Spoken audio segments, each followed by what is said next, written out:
Good morning friends. Chapter hire purchase और आज हम इस चैप्टर का सबसे लास्ट टॉपिक डिस्कस करने वाले। सबसे लास्ट टॉपिक का नाम है रीपजेशन ऑफ गुड्स।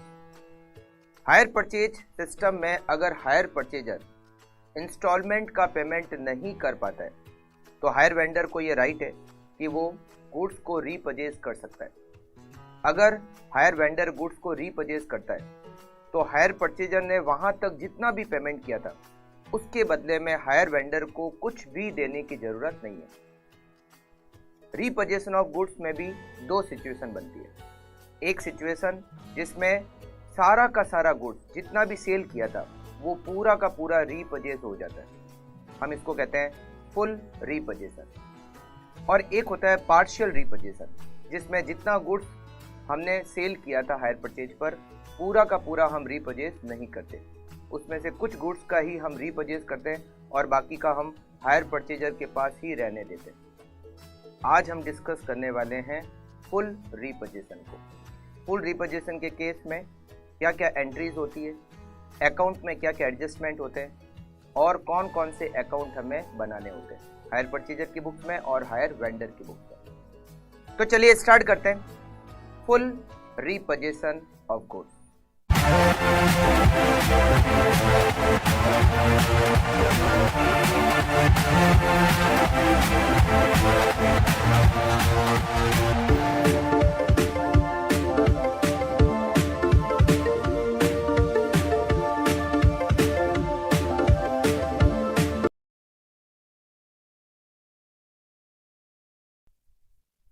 तो स्टार्ट करते हैं रीपजेशन ऑफ गुड्स। और दो तरह से रीपजेशन होता है, फुल रीपजेशन और पार्शियल रीपजेशन। आज हम डिस्कस करने वाले और इसको कंप्लीट भी करने वाले full repossession of goods.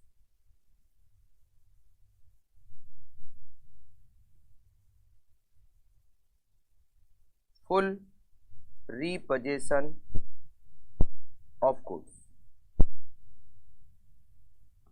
Full repossession का मतलब होता है कि हायर वेंडर ने हायर परचेजर को जितना भी गुड्स सेल किया था वो पूरा का पूरा वो रीपजेज कर लेता है। अब सबसे पहले तो बात करते हैं books of hire purchaser. Hire purchaser की बुक्स में कहां कहां पर एडजस्टमेंट होता है। मैंने आपको बताया था कि हायर परचेजर की बुक्स में हम दो अकाउंट बनाते हैं। कौन कौन से? एक तो हायर वेंडर का अकाउंट और दूसरा हम एसेट का अकाउंट बनाते हैं। तो मैं आपको अकाउंट के थ्रू बताता हूं कि कहां कहां पर कैसा कैसा हमें एडजस्टमेंट करना है, ठीक है? आप समझना। Books of hire purchaser, books of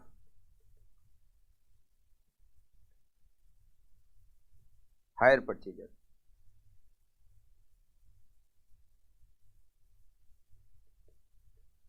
hire vendor account.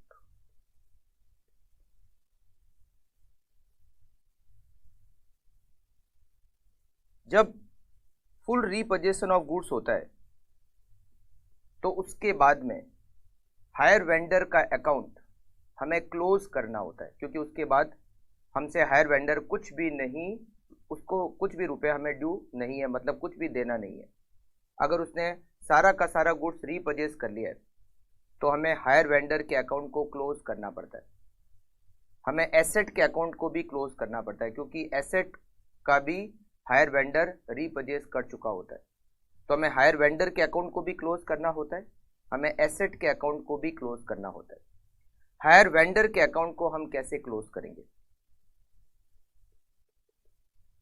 Date, particulars, rupees, date, particulars, rupees. सबसे पहले हायर वेंडर के अकाउंट को हमें क्लोज करना होता है और हायर वेंडर के अकाउंट को जितना भी उसमें बैलेंस है वो पूरा का पूरा बैलेंस हमें एसेट के अकाउंट में ट्रांसफर करना होता है। हायर वेंडर के अकाउंट में जितना भी बैलेंस है हमें एसेट के अकाउंट में ट्रांसफर करना होता है। मैं आपको सीधा उस साल का अकाउंट बता रहा हूँ जिस साल हायर वेंडर ने एसेट को रीपरचेज किया। बाई बैलेंस ब्रॉट डाउन, पहले से अकाउंट चलता आ रहा होगा, बाई बैलेंस ब्रॉट डाउन। फिर इंस्टॉलमेंट ड्यू होगी बाई इंटरेस्ट, इंस्टॉलमेंट ड्यू होगी बाई इंटरेस्ट। अब हायर परचेजर इंस्टॉलमेंट का पेमेंट नहीं कर पाएगा और हायर वेंडर एसेट को रीपरचेज कर लेगा, तो यहां पर हम लिखेंगे टू एसेट्स अकाउंट। पूरा का पूरा हायर वेंडर का बैलेंस एसेट अकाउंट में ट्रांसफर हो जाएगा और ये अकाउंट हो जाएगा निल। मतलब हायर वेंडर का अकाउंट जो भी बैलेंस है आपको एसेट अकाउंट में ट्रांसफर करना है और हायर वेंडर अकाउंट को जीरो करना है। फिर बात करते हैं एसेट अकाउंट की। हम एसेट्स अकाउंट भी जिस ईयर में हायर वेंडर ने एसेट को रीपरचेज किया, हम उसी ईयर के अकाउंट की बात कर रहे हैं। Date particulars rupees, date particulars and rupees. To balance brought down, opening balance, opening date से रीपरचेज की डेट तक का डेप्रिसिएशन बाय डेप्रिसिएशन। फिर हमने वेंडर के अकाउंट में क्या लिखा, टू एसेट अकाउंट। वेंडर के अकाउंट में जितना भी बैलेंस था हमने लिख दिया टू एसेट, तो एसेट अकाउंट में क्या लिखेंगे, by hire vendor. Vendor asset को रीपरचेज कर चुका है। इस एसेट अकाउंट में जो भी बैलेंस बचेगा, चाहे डेबिट साइड में चाहे क्रेडिट साइड में, हमें उसको पी एंड एल अकाउंट में ट्रांसफर करना है। वो या तो हो जाएगा प्रॉफिट या फिर हो जाएगा लॉस। अगर डेबिट साइड की तरफ डिफरेंस है तो टू पी एंड एल, ये हो गया प्रॉफिट, और अगर क्रेडिट साइड की तरफ डिफरेंस है तो बाय पी एंड एल, ये हो गया लॉस, और हमारा एसेट अकाउंट भी कंप्लीट हो जाएगा। तो एसेट अकाउंट को भी जीरो करना है, वेंडर अकाउंट को भी जीरो करना है। वेंडर के अकाउंट में जितना भी बैलेंस है वो पूरा का पूरा हमें ट्रांसफर करना है एसेट अकाउंट में। एसेट के अकाउंट में जितना भी बैलेंस बचेगा वो हमें ट्रांसफर करना है पी एंड एल अकाउंट पे। तो दोनों अकाउंट क्लोज हो जाएंगे, राइट। अब मैं बात करता हूं books of hire vendor. Books of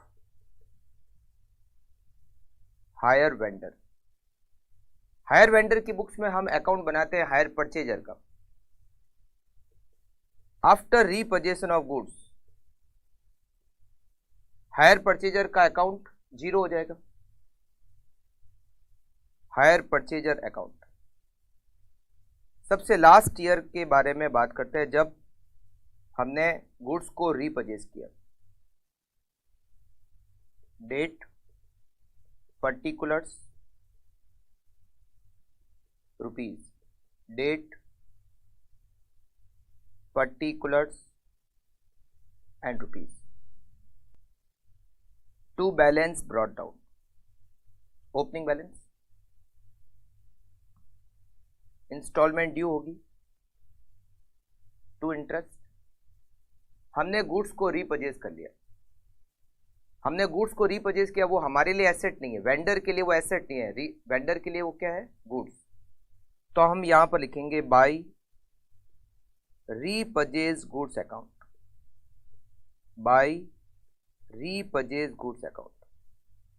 hire purchaser के अकाउंट में जितना भी बैलेंस है हम उसको रीपरचेज अकाउंट गुड्स अकाउंट में ट्रांसफर कर देंगे और हायर परचेजर का अकाउंट क्या हो जाएगा, जीरो। फिर एक अकाउंट बनेगा repurchase goods account, repurchase goods account. Repurchase goods account में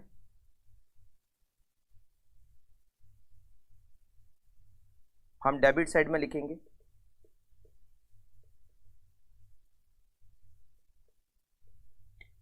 फुल रीपरचेशन, पार्शियल रीपरचेशन के कंपैरिजन में इजी है।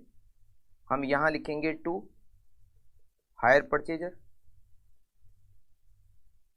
बहुत बार ऐसा होता है कि जो रीपर्चेज गुड्स हम करते हैं, जिस गुड्स को हम रीपर्चेज करते हैं उसको हम थोड़ा कुछ रिपेयर और मेंटेनेंस का उसके ऊपर कुछ खर्च करते हैं और उसके बाद उसको वापस सेल कर देते हैं। अगर ऐसा है तो जितना भी एक्सपेंडिचर किया है रिपेयर और मेंटेनेंस पर, या लिखेंगे टू बैंक, जो भी उसकी रिपेयर पर हमने खर्च किया है, जितना भी खर्च किया है, फिर अगर उसको बेच दिया है तो हम लिखेंगे बाई बैंक, जितने पर हमने सेल किया है, सेल वैल्यू, जितने पर हमने उसको सेल किया है। अगर नहीं बेचा है तो बाई बैलेंस कैरी डाउन हो जाएगा, मतलब उसको क्लोजिंग बैलेंस लिख देंगे, बाई बैलेंस कैरी डाउन। अगर बेच दिया है तो बाई बैंक। और जब बेचेंगे तो उसको सेल करने से प्रॉफिट या लॉस भी हो सकता है। अगर सेल किया है तो बाई बैंक, और डिफरेंस जो होगा वो या तो प्रॉफिट या फिर loss.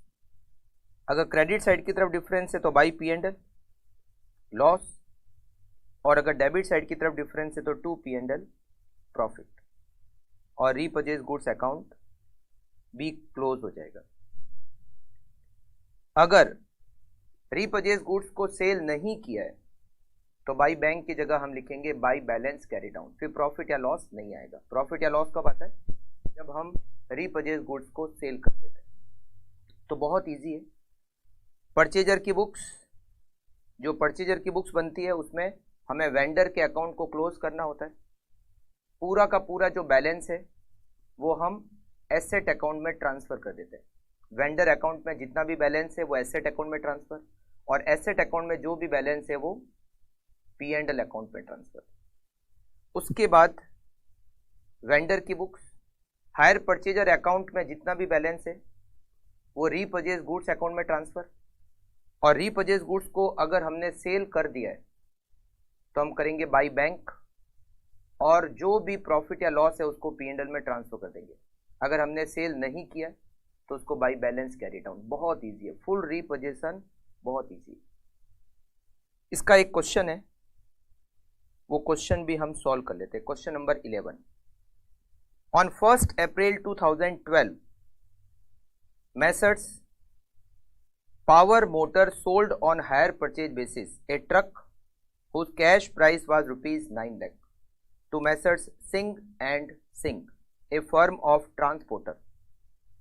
9 lakh rupees is cash price. The terms of the contract were that transporter were to pay rupees 3 lakh down and 4 monthly installment of rupees 1 lakh plus interest. 1 lakh की 6 instalment, तो 1 lakh multiply by 6 lakh और 3 lakh rupees down, ये हो गए 9 lakh। तो instalment का amount कैसे होगा? 1 lakh प्लस जो भी इंटरेस्ट होता है, और यहाँ पर जो इंस्टॉलमेंट है वो 4 मंथ्स है, तो हमें 4 महीने से इंस्टॉलमेंट का इंटरेस्ट कैलकुलेट करना है। Interest on outstanding amount of cash price for the intervening 4 months. The instalment were payable on 31st July. 1 अप्रैल को हमने परचेज किया, जो फर्स्ट इंस्टॉलमेंट है वो परचेज के 4 महीने बाद, सेकेंड इंस्टॉलमेंट परचेज के 8 महीने बाद, थर्ड इंस्टॉलमेंट परचेज के 12 महीने बाद, in each one of the 2 accounting year. Interest was calculated at the rate 12% per annum. Messrs Singh and Singh charged depreciation at the rate 20% per annum WDV method. Messrs Singh and Singh duly paid the installment on 31st July 2012. केवल first instalment का payment किया, down payment और first instalment का ही payment किया, but fail to pay the instalment due on 30th November 2012। जो second instalment 30th November को थी वो नहीं पे की। Messrs Power Motor after legal formalities repurchased the truck valuing it at rupees 7 lakh. Power motor ने truck को repurchase कर लिया और ट्रक का वैल्यूएशन किया 7 lakh. Messrs Power Motor spent rupees 80,000 on repair and repainting of the truck, and on 7th January 2013 sold it for rupees 7,50,000 rupees cash. You are required to prepare the account of Messrs Singh and Singh and goods repurchase account in the books of Messrs Power Motor. Power Motor higher vendor है, higher vendor की books में हमें Singh and Singh का account बनाना है, मतलब higher purchaser का account बनाना है और गुड्स रीपर्चेज्ड अकाउंट बनाना है। Also prepare necessary ledger account in the books of Messrs Singh and Singh, और सिंह एंड सिंह की बुक्स में भी हमें अकाउंट बनाना है। कौन कौन से अकाउंट बनाएंगे? एक तो वेंडर का अकाउंट बनाएंगे और एक एसेट का अकाउंट बनाएंगे। सबसे पहले तो बनाते हैं टेबल, मगर हमें टेबल यहाँ पूरी नहीं बनानी है, क्योंकि फर्स्ट इंस्टॉलमेंट का पेमेंट किया और सेकंड इंस्टॉलमेंट का पेमेंट देने में वो फेलियर हो गया, तो हमें केवल सेकंड इंस्टॉलमेंट तक ही बनानी है, क्योंकि आगे थर्ड फोर्थ फिफ्थ सिक्स का कोई यूज ही नहीं। तो इसीलिए हम टेबल पूरी नहीं बनाएंगे, केवल सेकंड इंस्टॉलमेंट तक ही बनाएंगे। आप लिखिए analytical table.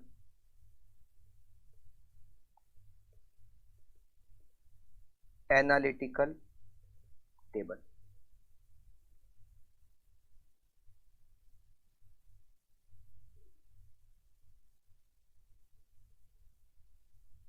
Date, opening cash price outstanding, interest,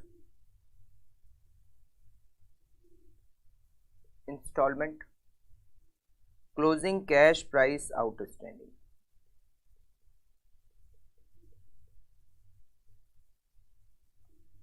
first April 2012, cash price ₹9 lakh, down payment ₹3 lakh, remaining amount 6 lakh. 31 July 2012, 6 lakh. 6 lakh पे 4 मंथ का इंटरेस्ट, 6 लाख इंटरेस्ट की रेट दे रखी है 12%। 6 लाख multiply by 12% multiply by 4 divided by 12, 24,000 rupees interest. Instalment 1,24,000, 1 lakh rupees principal और 24,000 का इंटरेस्ट। Balance amount 5 lakh. 30 November 2012, 5 lakh. 5 lakh multiply by 12% multiply by 4 divided by 12, 20,000। Instalment का अमाउंट 1,20,000 और इसके बाद बैलेंस बचेगा 4 लाख, मगर वो सेकंड इंस्टॉलमेंट का पेमेंट नहीं कर पाया और वेंडर ने एसेट को रीपरचेज कर लिया, तो इसके आगे हमें नहीं बनानी है टेबल। चलिए सबसे पहले books of Power Motors, book of Power Motors. Power Motors की बुक्स में परचेजर का अकाउंट और परचेजर का नाम है Singh and Singh, Messrs Singh and Singh account.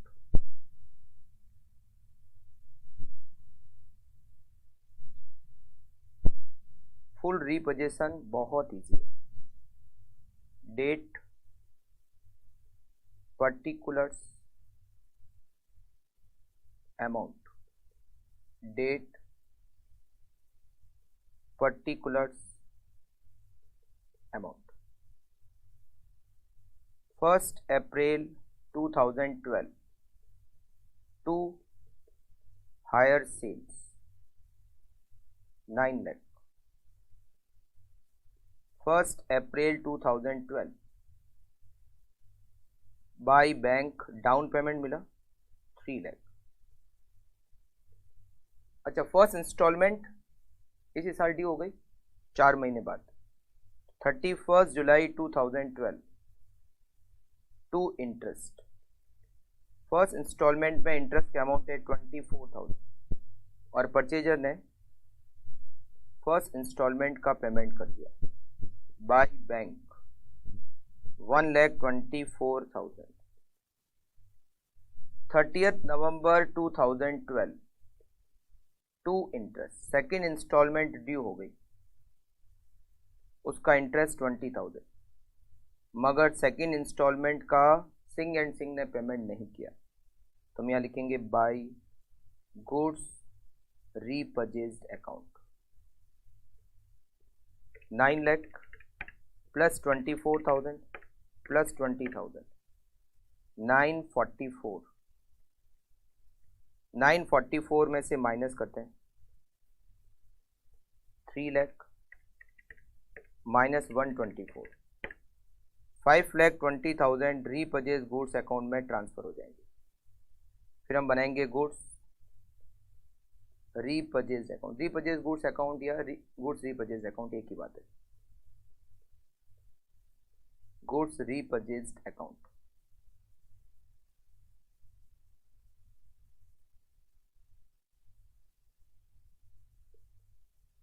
Date, particulars, amount, date, particulars, amount। 30th November 2012 to Singh and Singh, 5,20,000। फिर हमने इसके ऊपर खर्च किए, कितने खर्च किए? हमने इसके ऊपर 80,000 रुपीज़ खर्च किए और उसके बाद 7 जनवरी को हमने इसको 7,50,000 में सेल कर दिया। 30th November 2012 टू बैंक, हमने इसके ऊपर 80,000 रुपीज़ खर्च किए और इसको 7 जनवरी 2013 को सेल कर दिया 7,50,000 में बाय बैंक, 7,50,000। और इससे हमें प्रॉफिट हो गया टू P&L प्रॉफिट। कितना प्रॉफिट हुआ? 1 लाख रुपीज। और ये हमारा अकाउंट 1,50,000 और ये हमारा अकाउंट क्लोज हो गया। Correct?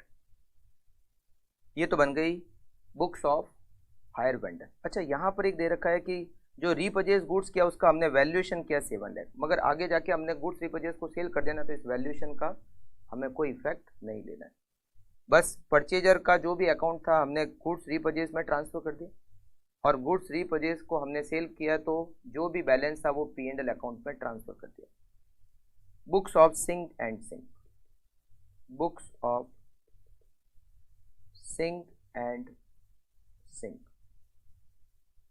Messrs power motors,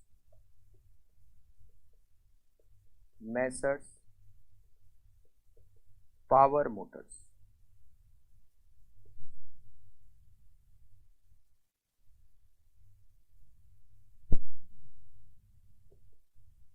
date, particulars, rupees, date, particulars, rupees. 1 April 2012 by, क्या परचेज किया हमने? हमने ट्रक परचेज किया, बाई ट्रक 9 लाख और हमने इमीडिएटली पेमेंट किया, डाउन पेमेंट किया to bank 3 lakh. First instalment 31 July 2012 by interest 24,000 और हमने पेमेंट किया to bank 1,24,000। Second instalment 30th November 2012 by interest 20,000 और हमने पेमेंट नहीं किया और पावर मोटर्स ने एसेट को रीपर्चेज कर लिया टू ट्रक अकाउंट। जो भी बैलेंस है वो ट्रक अकाउंट में ट्रांसफर हो जाएगा। टोटल 944 में से माइनस करेंगे 5,20,000 बैलेंसिंग फिगर ट्रक अकाउंट में ट्रांसफर और फिर हम बनाएंगे ट्रक अकाउंट, ट्रक अकाउंट।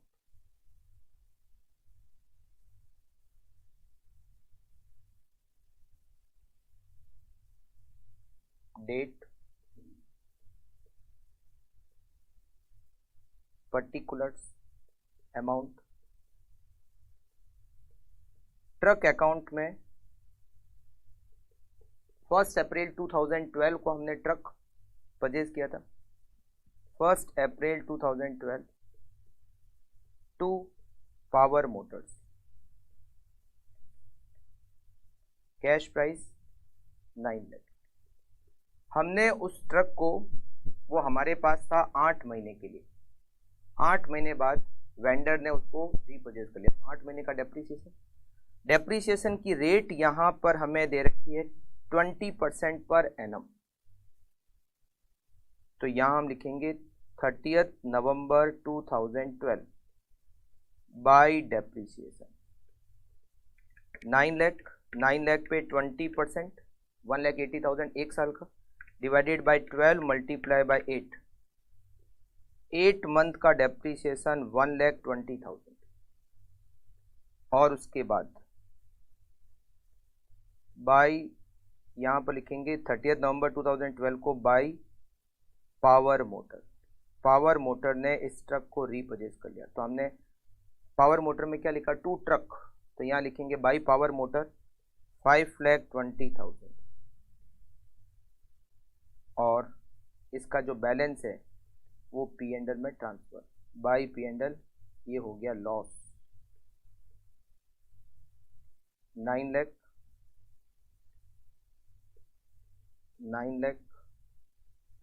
2,60,000 का लॉस। और ये हमारी बुक्स कंप्लीट हो गई वेंडर की और हायर परचेजर की। बहुत इजी है, आपको केवल और केवल क्या करना है, वेंडर की बुक्स में परचेजर के अकाउंट में जितना भी बैलेंस बचता है वो गुड्स रीपरचेज अकाउंट में, गुड्स रीपरचेज को अगर नहीं बेचा है तो बाई बैलेंस, अगर बेच दिया है तो बाई बैंक, और डिफरेंस को P&L में। परचेजर की बुक्स में जो वेंडर का बैलेंस है वो एसेट अकाउंट में ट्रांसफर, और एसेट अकाउंट में जो भी बैलेंस है वो P&L में ट्रांसफर। मतलब सारे अकाउंट हमें क्या करना है, जीरो करना है। परचेजर की बुक्स में वेंडर का अकाउंट और एसेट का अकाउंट को जीरो करना है, और वेंडर की बुक्स में परचेजर का अकाउंट जीरो करना है। अगर गुड्स रीपरचेज हमने सेल कर दिया है तो उसका अकाउंट भी जीरो हो जाएगा, और अगर सेल नहीं किया है तो वहां बैलेंस रहेगा by balance carried out. Okay, तो ये हमारा कंप्लीट हो गया फुल रीपरचेशन। नेक्स्ट क्लास में हम करेंगे पार्शियल रीपरचेशन, उसको भी डिस्कस करेंगे और उसके भी क्वेश्चन हम सॉल्व करेंगे। मिलते हैं नेक्स्ट क्लास में। Okay, thank you, take care.